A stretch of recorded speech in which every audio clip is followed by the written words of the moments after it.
എന്ത് പറ്റി കൊറേ കാലമായാലും ഇങ്ങോട്ടൊക്കെ വന്നിട്ട് കാര്യമുള്ളപ്പോ വന്നാ മതിയല്ല. നമ്മളിപ്പോൾ ഒരു പബ്ലിക് ഫിഗറാണ്, ഒരു പബ്ലിക് സ്ഥലത്തേക്കാണ് പോകുന്നത്. പക്ഷെ ഈ ഉള്ള പബ്ലിക്കിനെയാണോ ഏറ്റവും കൂടുതൽ പേടിക്കേണ്ടത്, അവിടെ ഉള്ള ക്യാമറകളെയാണോ? അതുമായിട്ട് എനിക്കിട്ടൊന്ന് വെച്ചതാണല്ലോ.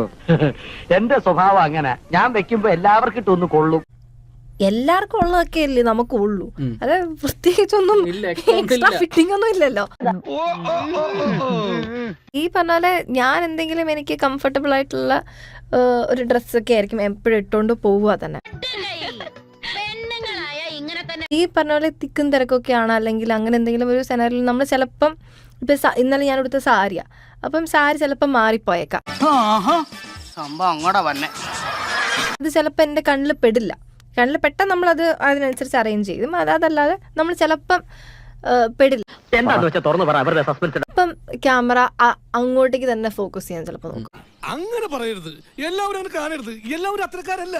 ഈ സർപ്പത്തിൽ തന്നെയല്ലേ വിഷമുള്ളതും വിഷമില്ല. സാരി ചിലപ്പോൾ മാറിപ്പോയി ഞാൻ അറിയുണ്ടാവില്ല, അല്ലെങ്കിൽ സാരി ഇപ്പൊ എന്റെ വയറ് കാണുന്നുണ്ടെങ്കിൽ അത് ഞാൻ അറിയുണ്ടാവില്ല. മേലാൽ ഇങ്ങനൊന്നും ചെയ്യില്ല, അഞ്ചാറബത്തൊക്കെ എല്ലാവർക്കും പറ്റേ. അപ്പോ അത് തന്നെ പിടിക്കാനായിട്ടുള്ള ആൾക്കാരുണ്ടെങ്കിൽ എനിക്ക് എന്ത് ചെയ്യാൻ പറ്റും? എന്തായാലും എന്റെ രാവൻകുട്ടി നീ ഇത്ര ചെറ്റയായി പോയല്ലോ. എന്റെ പൊന്ന് സാർ, ഇതൊക്കെ കണ്ടിട്ട് എന്ത് കിട്ടാൻ?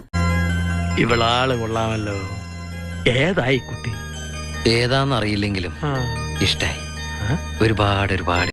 അതൊക്കെ എനിക്ക് കിട്ടിയ ഇല്ല, ചോദിച്ചു ഇവരെ പോലുള്ള പബ്ലിക് ന്യൂസൻസുകളെ ഓൺ ദ സ്പോട്ടിൽ വെടിവെച്ച് കൊന്ന് ഇവന്റെ ഒക്കെ തല തെരുവ് നായ്ക്കൾക്ക് ഇട്ടുകൊടുക്കാം. പിന്നെ അച്ഛന്റെ ബെല്ലൈക്കൺ അമർത്തണം, സബ്സ്ക്രൈബ് ചെയ്യണം, ലൈക്ക് ചെയ്യണം, കമന്റ്